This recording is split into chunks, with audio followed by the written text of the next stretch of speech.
Well, it not quite up to the snow apocalypse that they predicted, but man, look at this. Isn't this pretty? Yeah. All the trees, everything's all just coated with snow and ice. You can look up the street.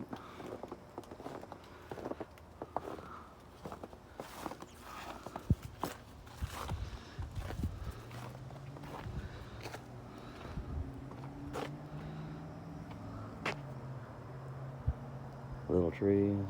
I'd say it's probably not much more than 3 or 4 inches, but it is really, really pretty. Look at that. It's still snowing slightly.